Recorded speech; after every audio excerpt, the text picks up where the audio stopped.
গুরাপের ৫ বছরের শিশুকন্যাকে ধর্ষণ ও খুনের ঘটনায় ৫২ দিনের মাথায় অভিযুক্তকে দোষী সাব্যস্ত করল চুঁচুড়া পকসো আদালত। আগামী ১৭ জানুয়ারি অভিযুক্তের সাজা ঘোষণা করবে বিচারক, জানিয়েছেন সরকারি আইনজীবী শঙ্কর গঙ্গোপাধ্যায়। গত ২৪শে নভেম্বর গুরাপের ৫ বছরের শিশুকন্যাকে ধর্ষণ ও খুনের অভিযোগ ওঠে। ঘটনার প্রতিবেশী এক ব্যক্তিকে গ্রেপ্তার করে পুলিশ। ধৃতর বিরুদ্ধে পকসো ও ভারতীয় ন্যায় সংহিতা আইনে একাধিক ধারায় মামলা রুজু করে তদন্ত শুরু করা হয় এবং বিশেষ চিকিৎসক দলের তত্ত্বাবধানে কলকাতায় মৃত শিশুর ময়না তদন্ত করা হয়। হুগলি জেলা গ্রামীণ পুলিশের পক্ষ থেকে বিশেষ তদন্তকারী টিম সিট গঠন করে ঘটনাস্থলে যায় পুলিশ। ২৬শে নভেম্বর রাজ্য ফরেন্সিক ল্যাবরেটরির ৩ জন বিশেষজ্ঞ আধিকারিকরা ঘটনাস্থলে যান এবং অভিযুক্তের ঘরে, যেখানে থেকে রক্তাক্ত অচৈতন্য অবস্থায় শিশুকে উদ্ধার করা হয়েছিল, সেই ঘর থেকে নমুনা সংগ্রহ করে ফরেন্সিক আধিকারিকরা।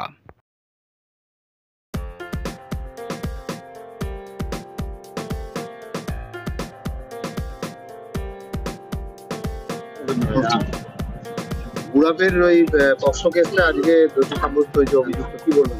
হ্যাঁ, এই কেসটা আপনাদের বলে রাখি যে 24/11/2024 তারিখে সন্ধ্যেবেলা গুরাপ থানার অফিসার ইনচার্জ তিনি একটা খবর পান যে ওই তার থানার অন্তর্গত একটা গ্রামে একটা মেয়ের উপরে একটা অত্যাচার করা হয়েছে এবং তার অবস্থা ভালো না এবং সেখানে ল অ্যান্ড অর্ডার সিচুয়েশন খুব খারাপ। সেই খবরটা পেয়ে সে যথারীতি সঙ্গে সঙ্গে সেখানটা উপস্থিত হয় এবং তারপরে মেয়েটাকে নিয়ে তার বাবা হাসপাতালে যায়।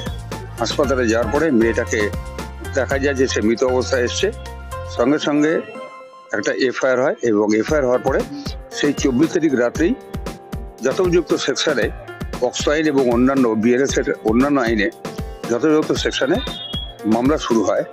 এবং সবচেয়ে বড় কথা হচ্ছে সেদিনটা ২৪ তারিখটা বুঝতেই পারছেন রাত হয়ে গেছে। ২৪ তারিখে যদিও ইনভেস্টিগেশনটা শুরু হলো, কিন্তু প্রকৃতপক্ষে ইনভেস্টিগেশন শুরু হয় ২৫ তারিখ থেকে এবং এই কেসটা তদন্তভার গ্রহণ করা হয়, তদন্তভার দেওয়া হয় সিআই সার্কেলের যে আইসি। কিন্তু সেটা বড় কথা না, সেই তদন্তটার জন্য এসপি সাহেব শ্রী কামনাশীষ সেন সাহেব তিনি একটা সিট গঠন করেন এবং তার লিডারশিপে এবং সুপারভিশনে ছিলেন অ্যাডিশনাল এসপি এবং ডিএসপি ডিএনটি বক্সি সাহেব, এবং তারা সবাই মিলে একটা সুন্দর তদন্ত করেছে। এবং আমি এতদিন ধরে এত মামলা করেছি, আপনারা জানেন পুলিশের এত নিশ্চিন্ত তদন্ত এবং এত দ্রুত তদন্ত আমি এই প্রথম পেয়েছি।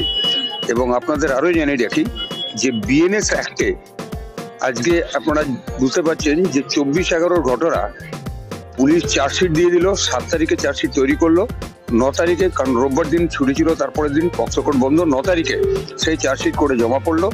১১ তারিখে সেটার কপি দেওয়া হলো আসামির কাছে এবং সেদিনকে আমি চার্জ ফ্রেম করলাম ঠিক অ্যাপ্রোপ্রিয়েট সেকশনে। এবং তারপরে ডিফেন্সের থেকে ৭ দিন টাইম চেয়েছিল, যেটা খুব স্বাভাবিক ব্যাপার, কারণ অত বড় কেস ডিফেন্সকে তৈরি করতে হবে। ডিফেন্সের সেই ৭ দিন টাইমটা কোর্ট মঞ্জুর করেছিলেন। তারপরেই শুরু হয়ে গেল আমাদের ট্রায়াল এবং আপনারা ভাবতে পারবেন না যে ২৪ তারিখের মধ্যে আমি ইনক্লুডিং আয়ো সমস্ত সাক্ষী কমপ্লিট করেছিলাম। এখানে মোট আমরা সাক্ষী দিয়েছি হলো 27 জনকে সাক্ষী দিয়েছি, ২৭টা ২৮ হবে বোধ হয়, এনিওয়ে ২৭ জন সাক্ষী আমরা দিয়েছি মোট। এবং তারপরে আপনারা বুঝতে পারছেন তারপরে বড়দিনে বন্ধ পড়ে গেল, সেই ৭ দিনটা চলে গেল। এবং তৎসত্ত্বেও এটাই বোধহয় যতদূর আমার মনে পড়ছে এই নতুন যে আইনটা হয়েছে বিএনএসে, তাতে এটাই ভারতবর্ষের দ্রুততম বিচার পর্ব শেষ হলো। আমাদের যে মহামান্য আদালত পকসো কোর্টের চন্দ্রপ্রভাত চক্রবর্তী তিনি অসাধারণ দক্ষতার সঙ্গে এই মামলাটা নিপুণভাবে খুব তাড়াতাড়ি বিচার পর্ব শেষ করেছেন। আজকে আসামিকে দোষী সাব্যস্ত করা হয়েছে এবং আগামী ১৭ তারিখে তার সাজা ঘোষণা হবে।